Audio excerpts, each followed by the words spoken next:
Here we go with another episode of Nurse on the Go.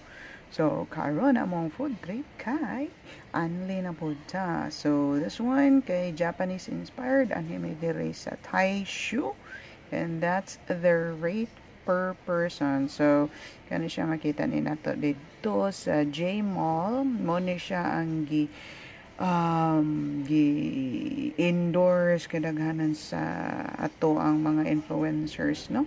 So kato siyang time was the time they open, nag-offer sila og half the price mo daghan kayong tao diri. Actually pag dayong open na nila ni suway gid mi ani ilahang food ni ni suway migbisita nila daywa mi kasuway sa ilang food kay pag adto na mo mga alas 10, alas 11 pa lang di na sila magpasod kay puno na kuno kay sila for the whole day. Just imagine, tungod lang ato ilahang promo.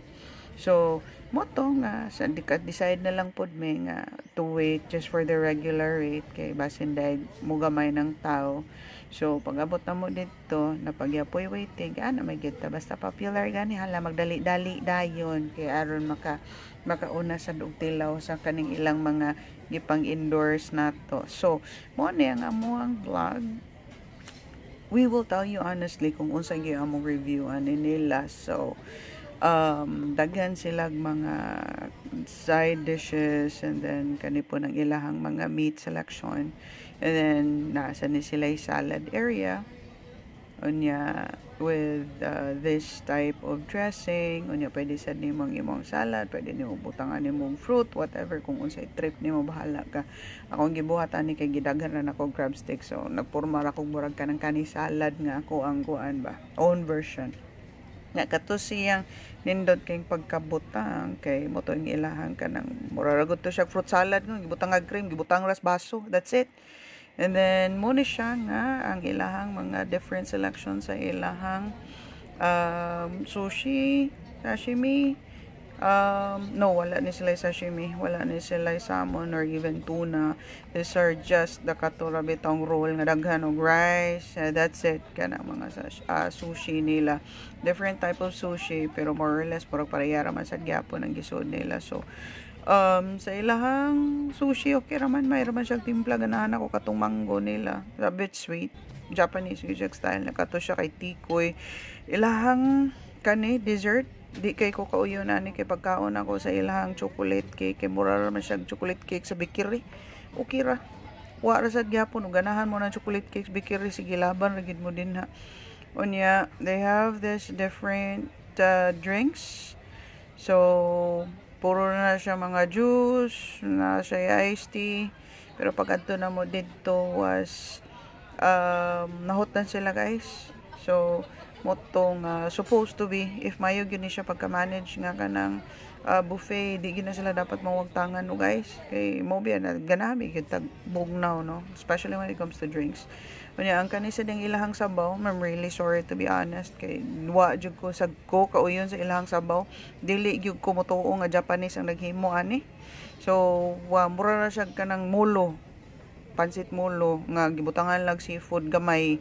Unya ang sabaw niya is wa sa ko kasabot sa timpla yun sa to nila basta bahala na mo sabot diha ug madtuman mo. Unya mo ni siya, nag-order me one of each kind para sa kaning ilang mga meat. Okay raman ang ilang meat, pero mura siya ka ng bago orang gi-marinate ba? So, dili siya ingon tuhop. So, pagluto nimo what you see is what you get. Dili man lang na siya ingon nga templado. Kaya naman sila yung mga sauce for Japanese, no? Pero, it's not really that enticing or something that nga kanang something nga maka-look forward ka kung balikan pa nimo ba. So and then the bad thing about this is pag order na mo sa ilaha bitong meat gitayman ginanako it took them like 45 minutes to give it to us. Mao na siya inana sila kadugay. So kung moingon ka imong 788 worth it ba siya? No, that's a big no. So sorry na lang gyud ha sa mga tawo nga makuan dia pero let this be. I hope this vlog be kay kanang kuan bitaw sa kanang mga anli. You have to be good on your service kay kana bitaw ingon na mo ingon mo na mo time limit nya kamo mismo dugay kay mo serve. So that simply means kung mo na inyo ang timeline pila ra man ang among repilian na katulo. Kay hapit 1 hour kada pa-refill nimo.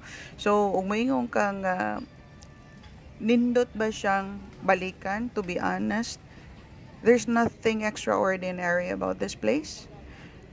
Na ay mga daghang samgyupsalan or even mga buffet which serves better than them. So, I mean, that's just us. Sa mua lang gina siya review. It's up to you. So, that's it for our vlog. Naragyon na ninyo. Amo aragyod ni siyang own opinion about the place. It's just really overhyped. Alright, bye!